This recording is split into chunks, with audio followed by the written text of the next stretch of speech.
Let's get the perspectives of a professional in this area of corruption issue. I have tonight joining me the chairman of Civil Society Network Against Corruption, Mr. Olanrewaju Suraju. He joins us in the studio here in Lagos. Many thanks for your time on the program tonight. Yeah, Did you agree with the perspectives of Mr. Adesina, especially in the manner in which the Buhari government is fighting corruption? Well, I get to, I mean, it's good listening to him. I get to agree and also disagree with him on some points. I agree with him to the extent that this is actually an opportunity for them. I mean, you can see a clear cut of kind of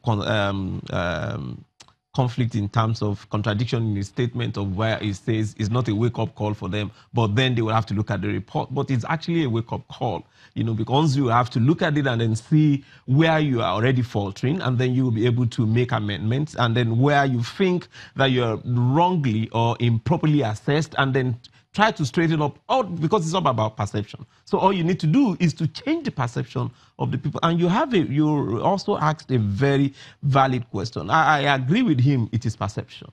But also, he can't say that they are only bothered about the perception of Nigerians and not the perception of the international community, because the president was just awarded the anti-corruption symbol by the African Union, which is an outside body, an international outside body, and it was celebrated by the government. So if the rating from TI has been positive, then the government will probably be saying what he is saying. But the fact of the matter is, to the extent that there's still a whole lot to be done. Okay. Let's take a breather, Mr. Suraju, because there are a lot that you need to shed light on. But when we come back, we should talk more about the corruption issue.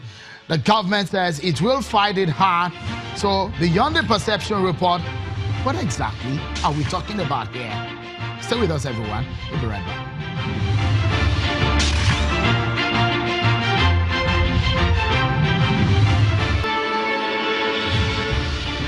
Thank you so much, everyone, for staying with us. The issues of corruption. That's one major agenda on the plate for the President Muhammadu Buhari government. But how far with the Transparency International report? They say out there, perception is everything. But, well, the government says it's mere perception. How true? Let's get back to the conversation now. Mr. Olanrewaju Suraju, chairman of the Civil Society Network Against Corruption. Thank you so much. So many issues, but we have limited time. They say perception is everything. Where does this government go? The big question would be, do you think in 3 years this government is winning, or is corruption fight is actually winning? I can say the government was actually winning to a large extent, and I can say at some point it seems we're already getting stagnant to the extent that you have a ruling party that is fighting within itself and is fighting against itself. So when you can see the executive making some effort, and you can see the parliament at the National Assembly, which has refused to confirm the appointed chairman for ICPC, which is an anti-corruption agency, the appointed chairman and board member for Code of Conduct Bureau. You can see a situation where the National Health Insurance Executive Secretary, under investigation, suspended and reinstated back into office. You can see the situation where the National Intelligence Agency, DG, was also immersed in bribery allegation, what involving about $44 million. And then also some individuals who are associated with the presidency, like Babagana Kingibe, allegedly involved in soliciting bribe to some $2 million. And you see a whole lot of this. It will tell you that it is not about corruption fighting back. It's about corrupt people fighting back the system.